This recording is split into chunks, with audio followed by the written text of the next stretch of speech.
Hi, I'm Jeff Altman, the Big Game Hunter. It's Friday morning, and I'm back with another episode of Career Coach Office Hours. Woohoo! And what I do is I receive questions from people all the time, and I can't get to all of them during the week. So, what I've done is set up a Friday morning, approximately 9 a.m. session where I try and answer the questions I haven't gotten to. If you have a question for me, email me at thebiggamehunter@gmail.com. And in the subject line, put the words office hours so I know what it's about. And I'll try and get to it before then, but at worst, I'm going to cover it on Friday morning. Okay. So I've got a number of questions I received from folks. And the first one is I love this one. Do employers really check your voting records during a hiring process? Also, do employers ask who you vote for or your political affiliation? How would you respond? Well, they can't check your voting records other than to see if you are registered to vote, and they might be able to see what political party you're associated with. But that involves time. And given the number of people that they're considering for a job, they don't have the time to do that. So I don't think you should worry about that one. However, when we go to the other ones, do employers ask who you vote for or your political affiliation and how you would respond? No, they tend not to do that. Every once in a while, there's a lunatic firm that will ask that question. They'll go onto your social media to check out the nature of your posts and whether you advocate for one side or another and how you conduct yourself. But this was the question about how would you respond? And the way I would respond is by saying, last time I noticed, the idea of the secret ballot exists in the United States. So whether I'm Democrat or Republican, or independent for that matter, I don't think this is an appropriate question.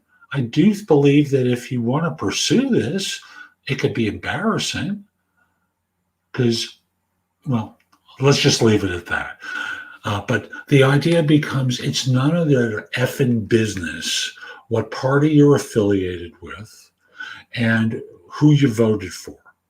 And if you want to advocate for one side, remember, you're risking offending the other. That doesn't really serve you. Next question. Why is it difficult to get a job for IT people once they have more than 15 years of experience? Now, this is a layered question, and my own background was doing technology recruiting. So I have a perspective on this that comes from real world experience. Now, many of you would think it's an ageism question, but it really isn't. Most of it really relates to, number one, most organizations are structured as pyramids, and thus the higher you get in the pyramid, the fewer positions that are available to you. Often, people who become more senior don't really keep their skills up to speed. And as a result, the more senior you are, the more experienced you are, the more you let them atrophy. Now, again, a lot more positions for developers than there are people who manage developers, right? So the issue is primarily around stale skills and how many managers they really need to run such a function. So I remember when I was early in recruiting, I would ask question my coworkers who were more experienced, what happens to people when they turn 40? I don't see anyone. Now it's older than that, but still, people start to disappear. Sometimes they become contractors and they go that route. Sometimes they start their own businesses, and sometimes they lose their careers. That's all part of the process. But one of the ways to avoid losing your career is, number one, take care of yourself physically. And number two is to keep your skills up to speed. I talk about taking care of yourself physically because appearance matters on interviews, right? If you come in slovenly, your clothing doesn't fit you right, that's not normal. And firms connect with that, and they don't want to put their people in front of someone like that. So the big thing is really about keeping your skills up to speed, which a lot of people start getting sloppy about. When applying for jobs on Facebook, should I attach a resume, or is it okay if I don't? I went back to check on Facebook about how the application process works. And if you're not familiar with it, Facebook has a jobs area. It's not generally for very senior positions. It tends to be for, well, it's a pretty broad array. Like I saw customer service jobs, I saw creatives jobs there. And it tends to zero in on your area because it tends to pick up on the IP address and its place of origin. So it'll look for things within a radius of your current residence. And when I click through to apply for something, I did this with 2 jobs. It pulled something that for a moment I thought was my LinkedIn profile, but it was probably my bio on Facebook that I was going to submit. And I didn't see a place where I could upload a resume. So just make sure your profile on Facebook is accurate as a representation of you and your experience. And no, you wouldn't have to be able to upload your resume. Next question.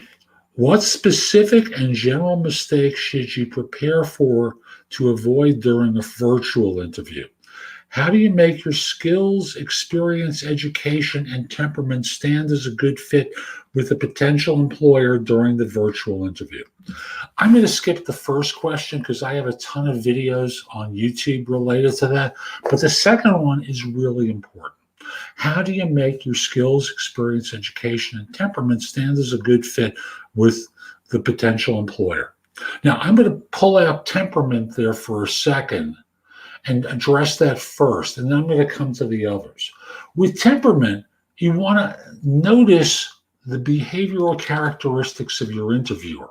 You may want to, well, you're not seeing anyone there, but are they gregarious? Do they have a big personality? Things along those lines. Are they controlling? Like what's the behavior like that they're expressing during the interview? That's going to give you a cue as to whether or not, how to conduct yourself. I'm going to go simpler now. Introvert, extrovert. Do they seem introverted? So for those people, you want to present yourself as more informational and analytical. Extroverted, your personality has to come out. And thus, in connecting with people, you kind of want to mimic their behavior. Now, as for mistakes, as the skills, experience, education that will allow you to connect with the interviewer and show that you're a good fit, I always tell people something very simple. If you have a job description, if you've seen an ad, it's probably about 80% accurate. And thus, the most important thing you can do is start the interview off with this question. So let's say you're connecting on camera, you're waiting for them. They're not waiting for you to come online. So get there a few minutes early so they get the notification that you're waiting for them. And then from there, when they connect, hi, nice to meet you, they'll probably say, nice to meet you as well. I just want to ask you a quick question before you started the interview. And they'll say, sure, what's the question?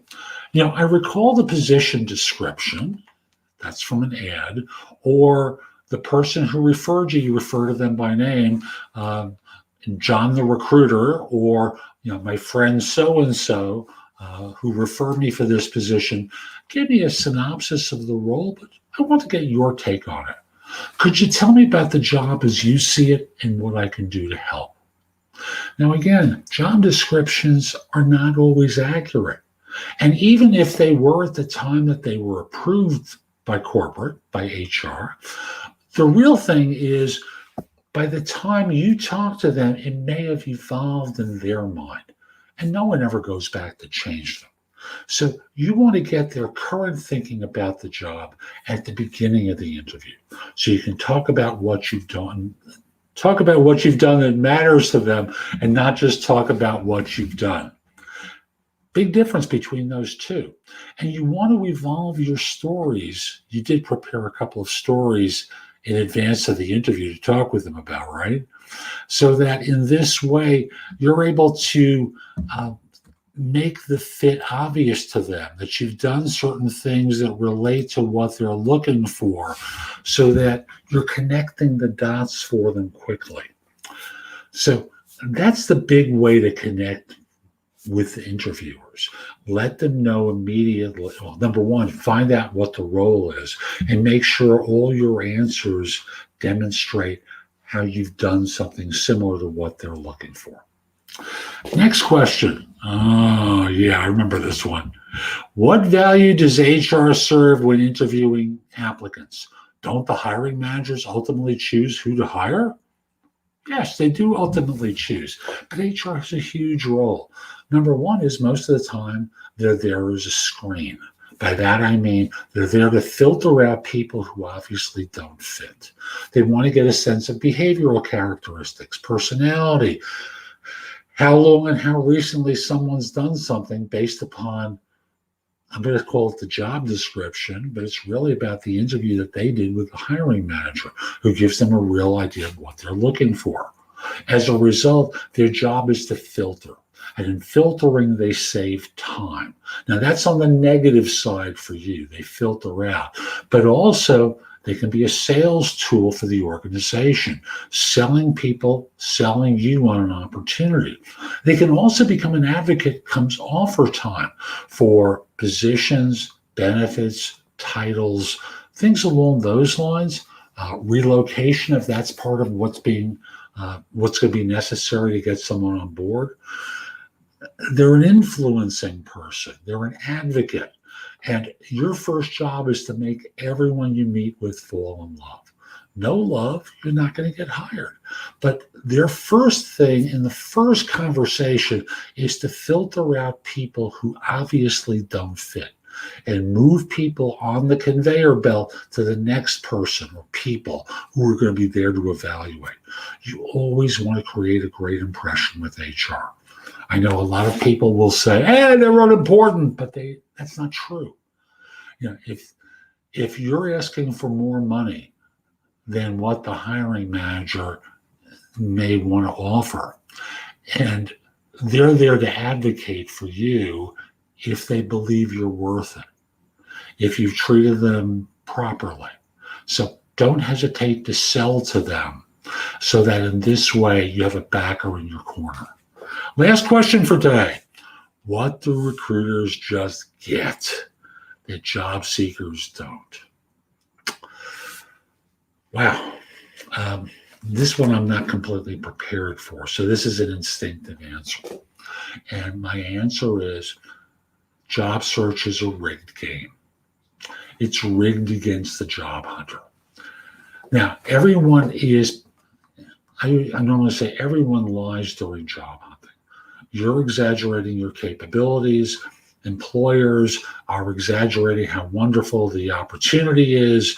And the third-party recruiter who may have scheduled the interview, well, they're the messenger of the lies. So they're advocating in both directions to try and make the deal and earn the commission. And those are the good recruiters. Some are just outright lying in order to try and earn a commission. But the real thing is, it's a game where everyone else has information and you don't. And thus, you're operating with a lot of fantasy ideas about what's going on. And people aren't really communicating all the time. And even if you're working with a third-party recruiter, they're trying to manage the situation. Like their client may not be getting back to them. And then they have to keep you on the hook in case the client comes back 2 weeks later and says, we want to make her an offer. And now they have to go close the deal. So if they tell you, they're not getting back to me, that lets you down. And then if they were to try and call you, you might not be all that interested. But they can say, you did great. You did great.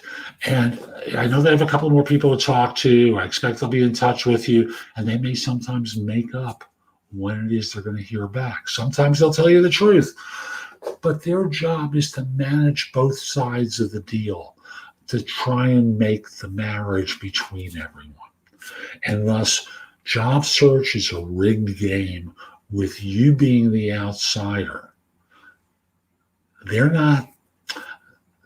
No one is completely trustworthy in job search. And thus, you have to be aware that on the corporate side, on the third-party recruiter side, they're looking out for their interests. You have to look out for yours too.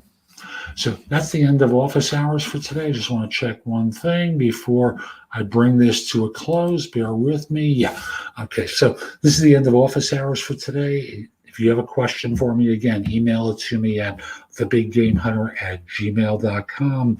In the subject line, put the phrase office hours. If I can get to it before Friday, I will, but otherwise I'll try and cover it in the Friday show. And if you're interested in more information, obviously you can watch me on YouTube. I've got a channel there at jobsearchtv.com. Everything I've created is at my website, thebiggamehunter.us. And it's articles I've written, podcasts, because I host No BS Job Search Advice Radio, which is #1 in Apple Podcasts for job search. More than 2,000 episodes. You can get No BS Job Search Advice Radio almost anywhere you can find a podcast. I'm now also on Amazon Music. I'm available through as well. If you're interested in my coaching you can schedule time for a free discovery call or schedule time for coaching. I'd love to help. Lastly, connect with me on LinkedIn at linkedin.com/IN/The Big Game Hunter. Mention that you saw me on YouTube or wherever you saw me. I just like knowing I'm helping folks. Once we're connected, you'll get more information about job hunting and other things. Hope you have a terrific day, and most importantly, be great. Take care.